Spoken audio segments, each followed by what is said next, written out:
when you just look at the overall city government, how it works, what would you say the city does well, and what would you say the city does poorly?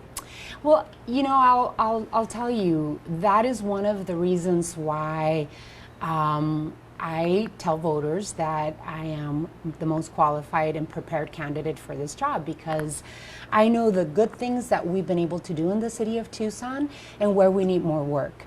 Good things that we've been able to do in the city of Tucson is we've done an amazingly well job with our downtown. We've seen more than $1 billion in private and public investment in our downtown. I led with my colleagues on the Tucson City Council to create an economic recovery plan when we were in the worst economic recession since the Great Depression. And off of that economic recovery plan, we've created the primary jobs incentive program. We've created more than 21 incentives to help development and steer development in our urban core.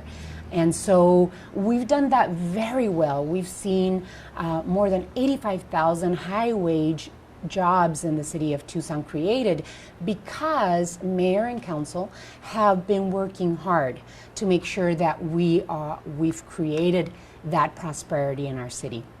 We've passed Prop 407 thanks to the voters of the city of Tucson, more than $225 million invested in parks and safe connections for pedestrians and cyclists. We passed Prop 101, which funds police and fire, and I think it's $150 million in police and fire equipment, ambulances, vehicles.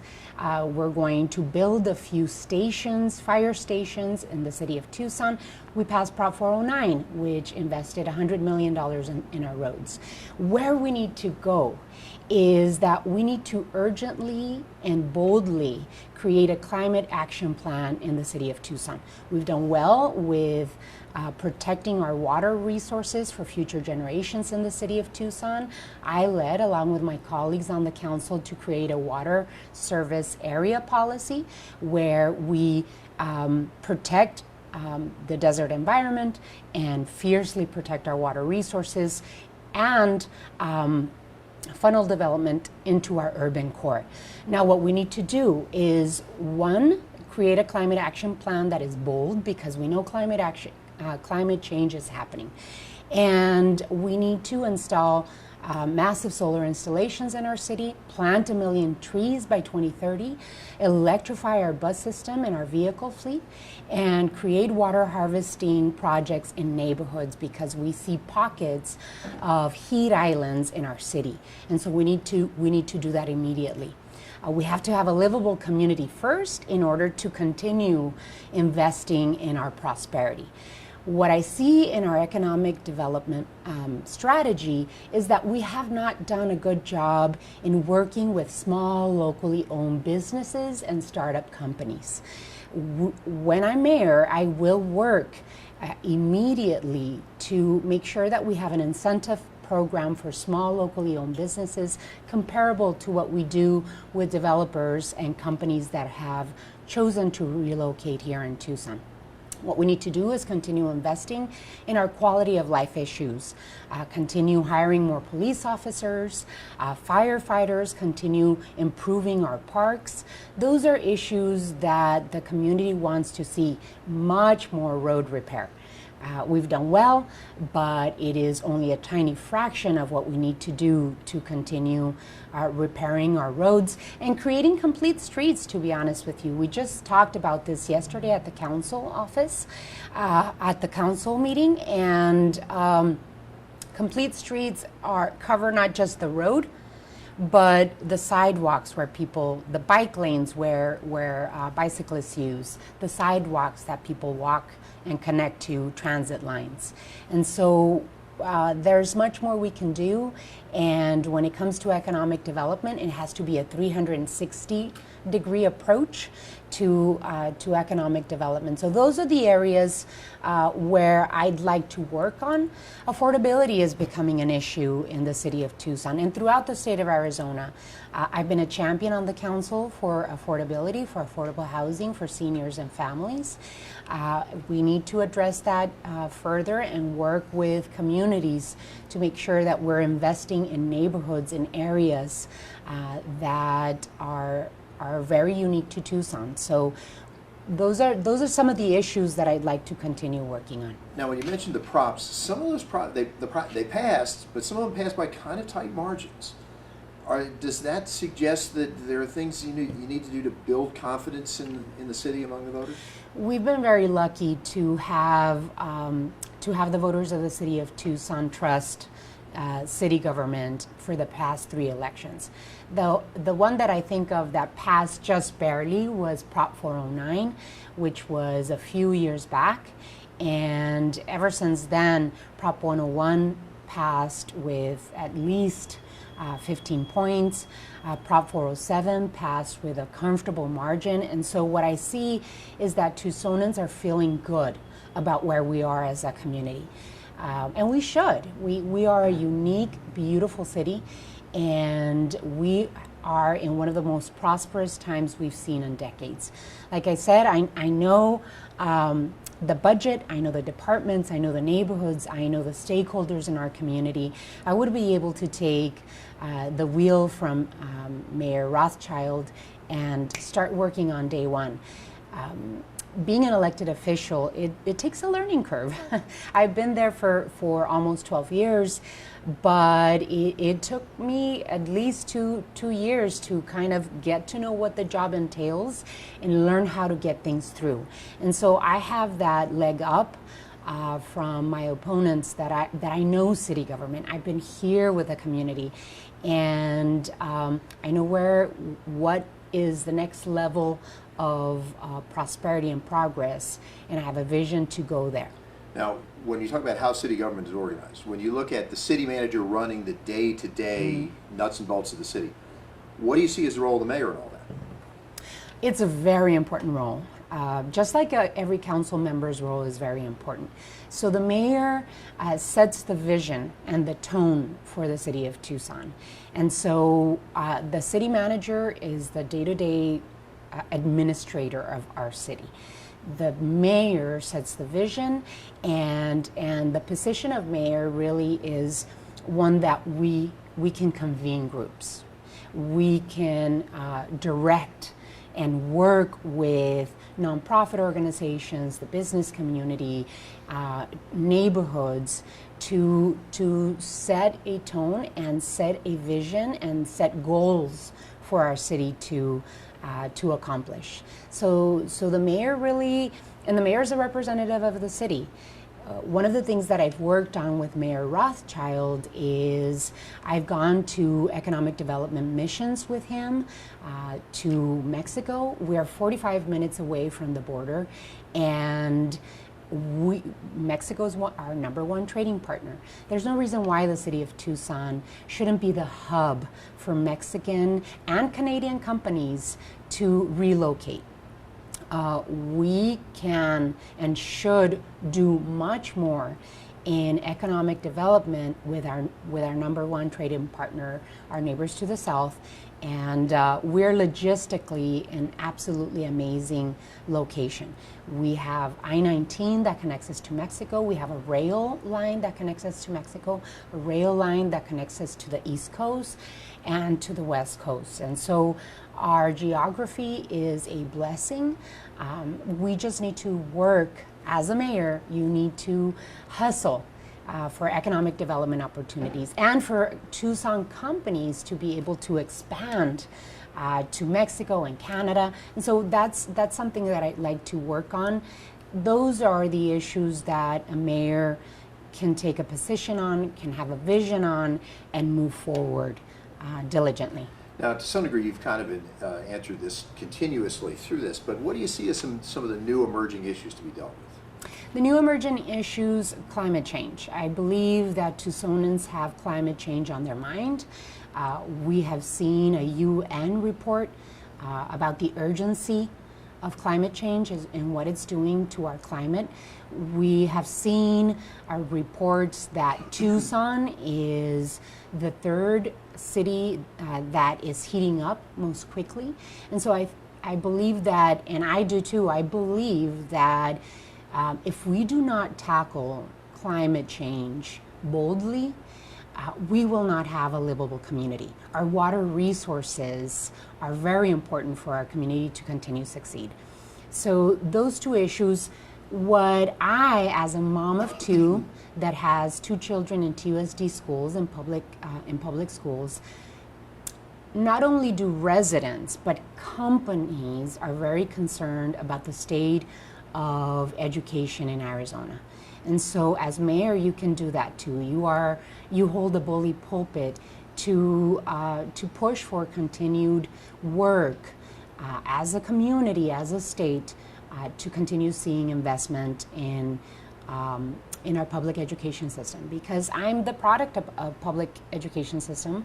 I am the product of what it is to move from a poor working family, getting an education, a university education, and seeing how our lives have changed, right? So education is a great equalizer, and as mayor, I will continue to work with all the school districts here in Tucson, with the University of Arizona, with Pima College, with the state legislature and the governor, JTED, to be able to have a focus on improving our educational system, putting more money into our public education schools, and making sure that every child in Tucson has an opportunity at a good quality education.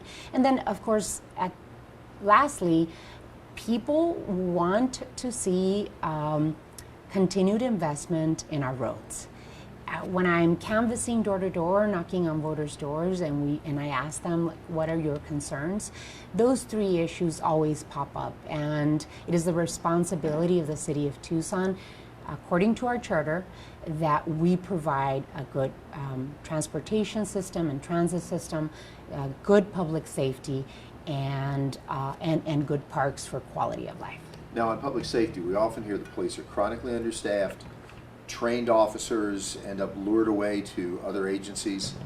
How would you remedy that? We've already started remedying the retention of our police and fire.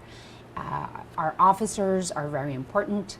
They've gone through the worst economic recession since the Great Depression with the city of Tucson. Both police and fire and our blue-collar unions worked diligently with mayor and council to find solutions so that we didn't have massive layoffs. Because of the economy, we were stuck in stagnation. But because of the economy, and we've changed that around, we've been able to just recently give pay raises to our police and fire. And some of the officers received 15% raise increases because we were losing police officers at an alarming rate. And so we rolled up our sleeves, we sat down, and we made it a priority to give our police officers and firefighters the raises that they deserved.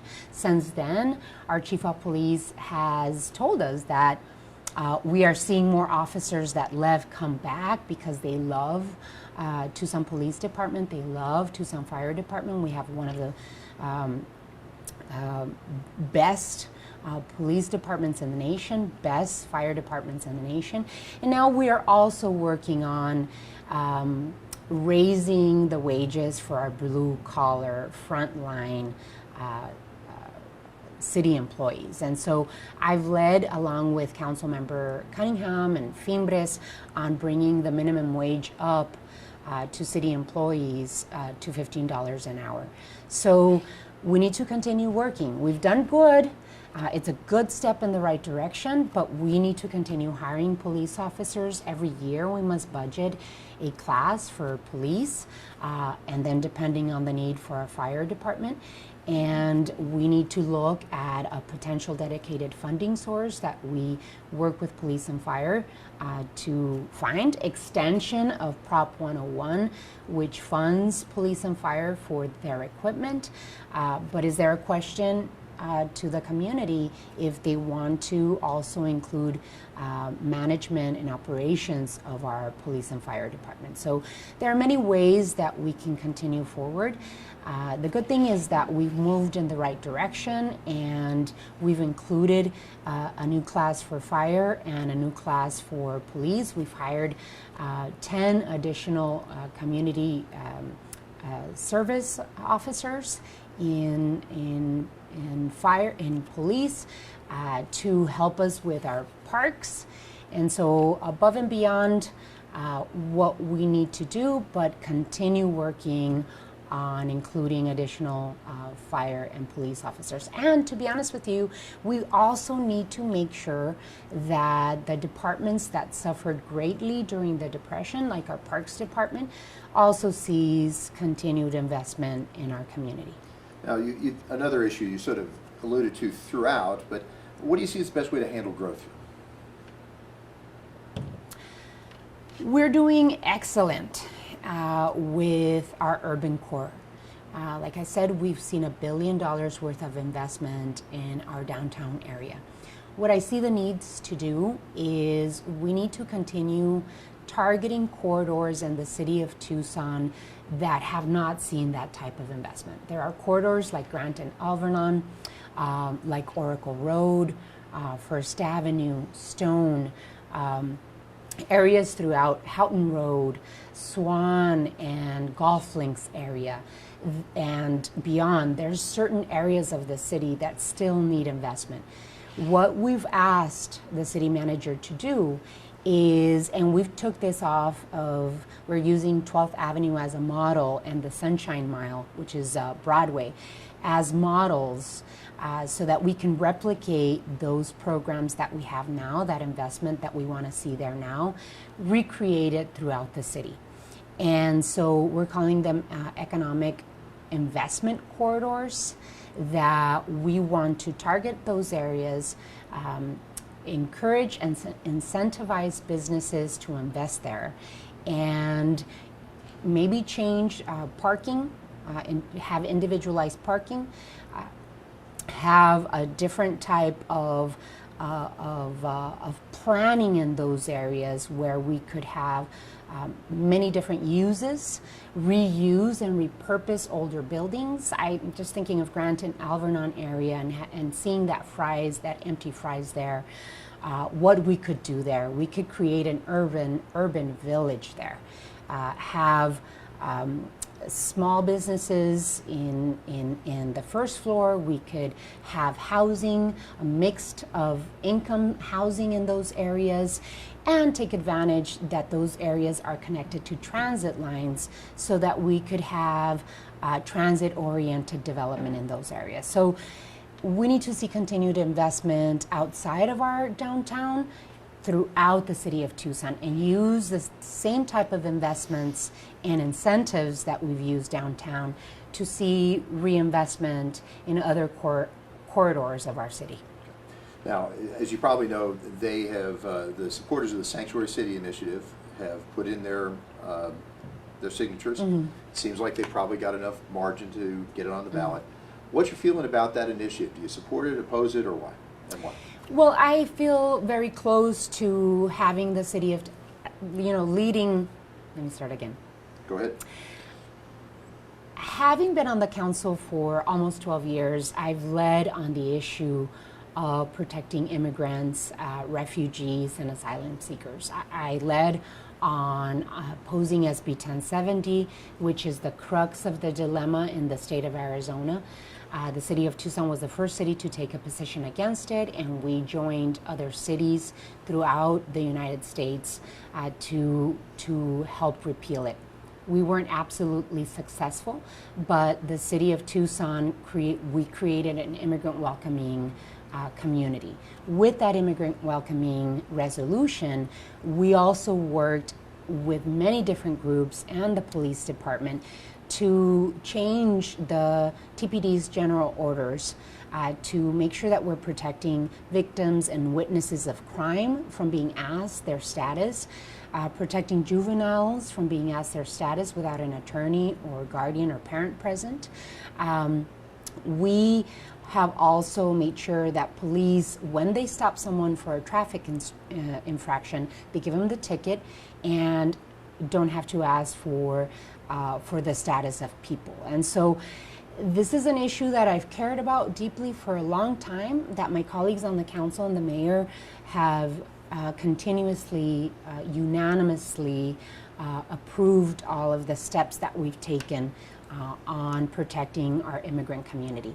This particular initiative is written in a way where we fear that because of the laws passed in the state of Arizona, we can become a target. And so I would not put the city of Tucson in financial risk by supporting this initiative. And it's a hard place to be at, seeing the history that I have with this issue, but I'm not supportive because of the concerns. One, that the state legislature and the governor signed SB 1487, which basically says any one legislator can come to Tucson and say, you are not following state law, we will remove your state shared revenue from you. That's a $150 million hit to the city of Tucson. That would be a crippling financial hit for our community. And two, that how it's written, that initiative does not allow Tucson Police Department to work in collaboration with the FBI or DEA to work, to investigate people that are actually criminals in our city. And so those two things concern me gravely, and that's why I'm not supporting that initiative. So better to just move along with the provisions you have without triggering some sort of crackdown from the state or federal level. We need to continue working to be an immigrant welcoming community, to protecting asylum seekers and refugees, but we do not need to put a target on our back.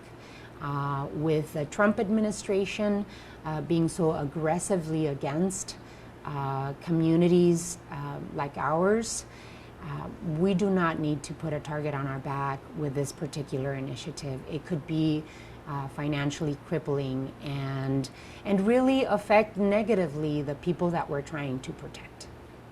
I think that's going to do it, but we always give people an opportunity to just, do you want to add something that we Yes, just didn't I do. happen to touch upon? Go ahead, please. I've been working on the Tucson City Council for almost 12 years, and it's been the privilege